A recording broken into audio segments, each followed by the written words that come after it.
ఉపాధ్యాయుడిగా తయారు కావడానికి నాకు అవకాశం కల్పించినటువంటి మా గురువులందరికీ కూడా ముందుగా ఉపాధ్యాయ దినోత్సవ శుభాకాంక్షలు తెలియజేసుకున్నాను.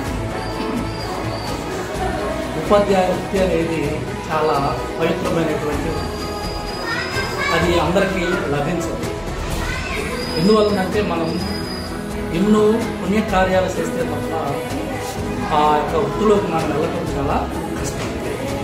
ఎందువల్ల అంటే ఈ ప్రపంచంలో ఎవరినైనా కూడా తయారు చేయగలిగినటువంటి శక్తి సామర్థ్యాలు ఒక్క గురువుకు మాత్రమే ఉంటున్నాయి. మొట్టమొదటి మనం చూసుకున్నట్లయితే అధ్యాపకుడిగా మన జీవితాన్ని ప్రారంభిస్తున్నాము. అధ్యాపకుడు అంటే కేవలం విషయాన్ని తెలియజేసేటువంటి వ్యక్తిని అధ్యాపకుడు అంటారు. తర్వాత అధ్యాపకులతో విషయంతో పాటు జ్ఞానాన్ని కూడా అందించేటువంటి వ్యక్తిని ఉపాధ్యాయుడు అంటారు.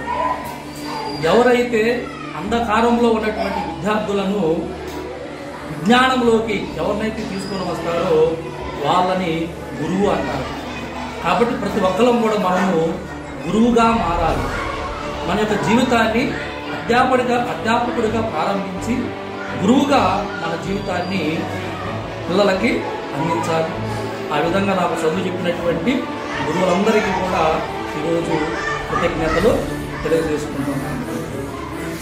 ఇక నేను ఇక్కడ దాదాపు 25 సంవత్సరాల నుంచి మన యొక్క పాఠశాలలో ఉపాధ్యాయుడిగా నా యొక్క సేవలను అందిస్తున్నాను.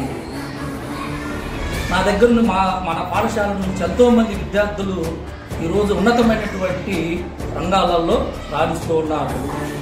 ఇంజనీర్లు గారు, ఉపాధ్యాయులు గారు, ఇంకా అనేకమైనటువంటి సేవలను అందిస్తున్నారు. మరి దాదాపు చాలామంది మరి ఈరోజు ఉదయం నుంచి సాయంత్రం వరకు ఫోన్లు చేస్తున్నారు, అదేవిధంగా మెసేజ్లు కూడా పెడుతున్నారు.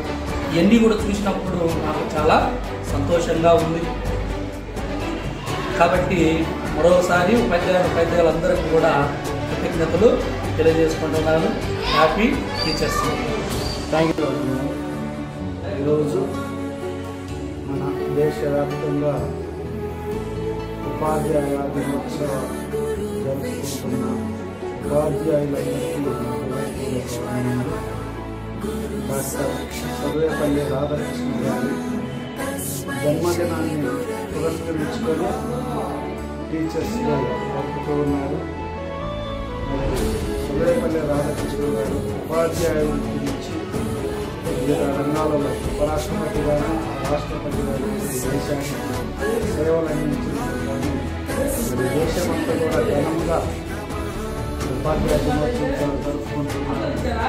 అనేక మంది విద్యార్థులను తీర్చిదిద్దుకున్న ఈ యొక్క ఉపాధ్యాయులందరికీ కూడా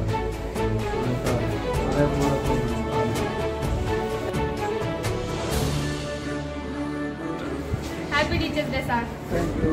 గాడ్ బ్లెస్ యూ. మంచి వారు సార్ మీరు చాలా.